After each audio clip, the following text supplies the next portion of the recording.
A group and cross-match is a process to test compatibility between a patient and possible donors from the same blood group.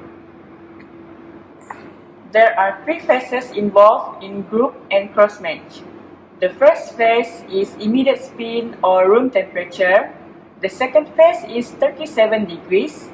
The third phase is AHG or anti-human globulin phase.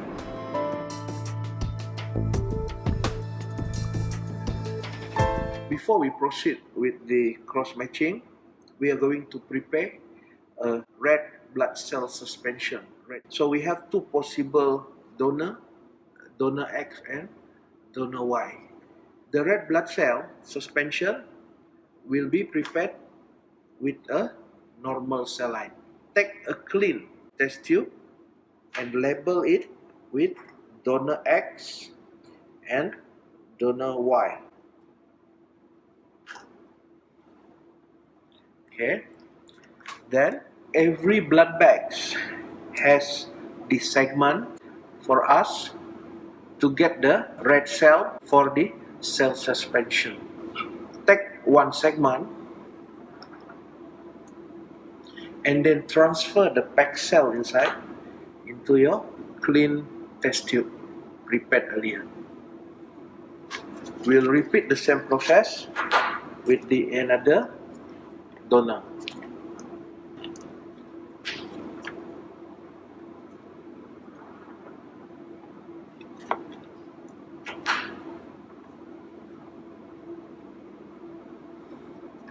Put in your saline.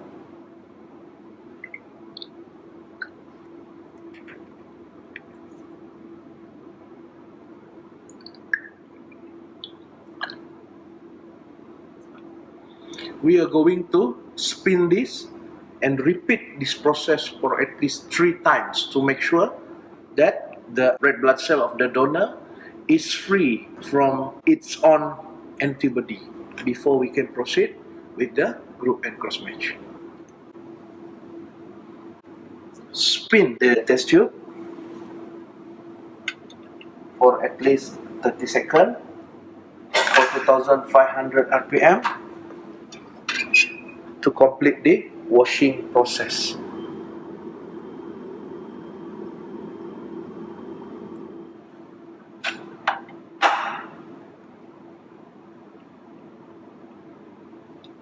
After the centrifuging, you can see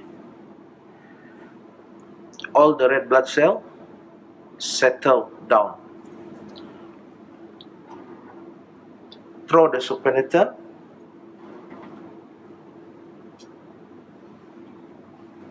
and then you add in fresh saline and repeat the whole process again.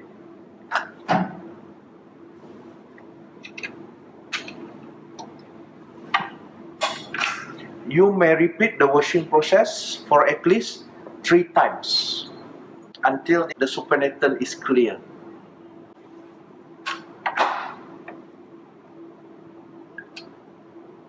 After the third washing, you can see that the supernatant is clear, so you can now prepare your cell suspension.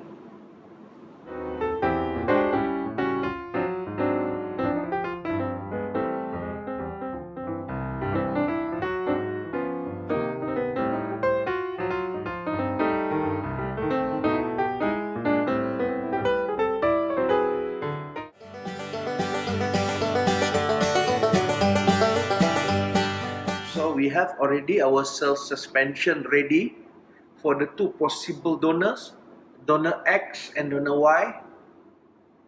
And this is your patient serum. Now we're going to proceed to the immediate spin or room temperature phase. Get 2 clean test tube and label it as X and Y.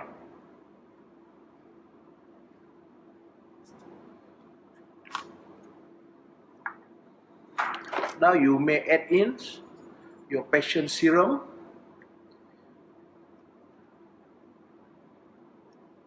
add a drop or 2 drops of patient serum into each test tube respectively.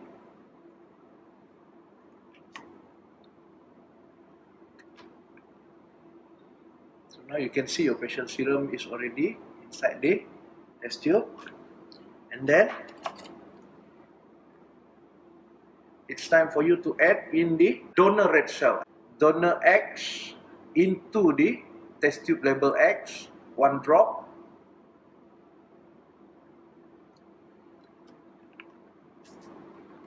And donor Y into the tube label Y.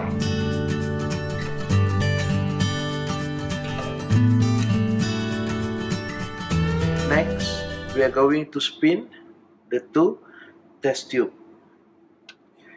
Centrifuging the test tube helps to enhance the reaction.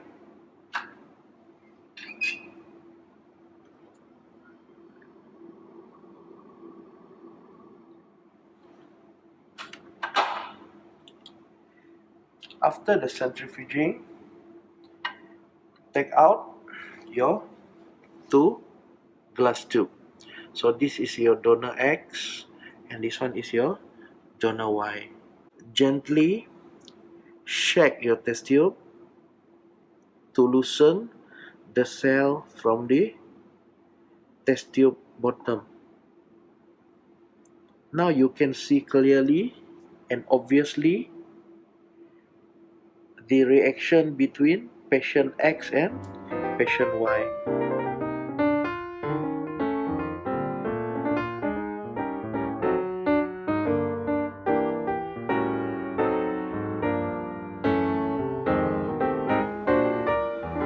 So we need to examine your test tube macroscopically with naked eyes or microscopically with your clean glass lights. Microscopically examination, we are going to use a clean glass lights. Alright, so label the slides, divide it into half, transfer your sample into the slides,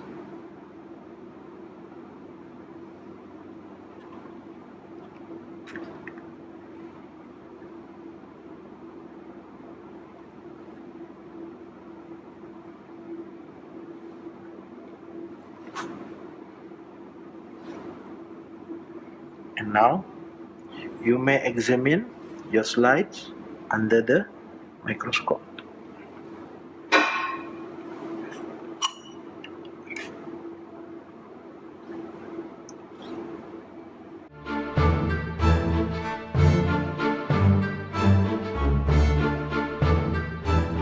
This is a microscopy of a donor cell in patient serum. There is no obvious clumps or agglutination detected. So this means the donor cell and the patient serum is compatible at this phase.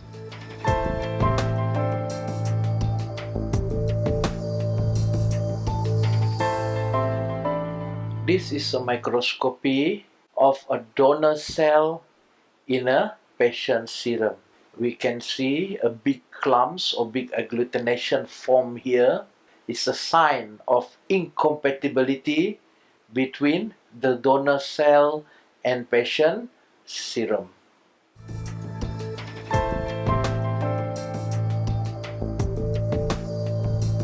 We have ruled out that the donor Y is incompatible. So we're going to discard the donor and we put aside. So we may proceed with donor X. The next phase of the group and cross match is the 37 degrees. We are going to incubate the test tube inside the water bath of 37 degrees. With the help of LIS additive, this will enhance the reaction. adds 2 drops of LIS into the test tube. Gently shake it to make sure it's mixed well, and then transfer your test tube into the water bath. Incubate for 30 minutes. After 30 minutes of incubation, you may take out of your test tube, and once again we are going to spin the test tube to enhance the reaction before we examine it microscopically or macroscopically. After the centrifuging, gently shake to loosen the cell, and as you can see, it is still compatible. There are no sign of agglutination. So you may proceed to examine the test tube macroscopically, naked eye, or under the microscope.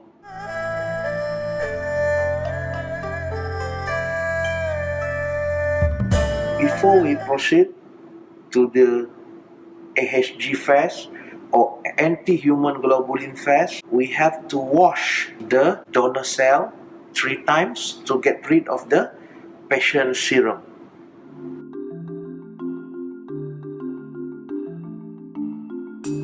During the washing process, we are going to get rid of the patient serum and leave only the red blood cell donor. The AHG phase is actually we are trying to detect any possibilities presence of the anti-human globulin complex formed during the 37 degrees. So we are interested in detecting the possibility of the presence of the IgG or the C3d complex that might present with the anti-human globulin.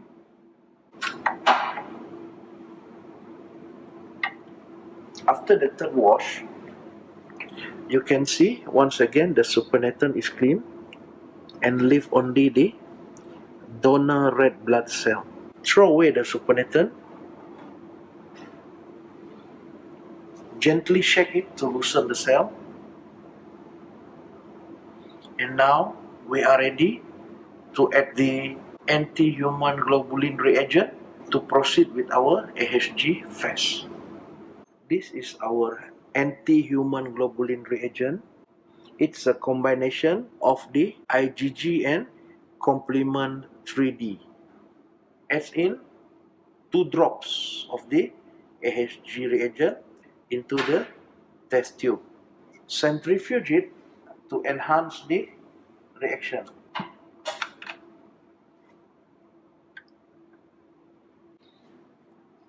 After the centrifuging, take out your sample, gently shake it to loosen the sample, and now you may examine macroscopically and microscopically for any signs of reaction. If there is no reaction, that means the donor is compatible with the patient, and that will complete your group and cross-match process.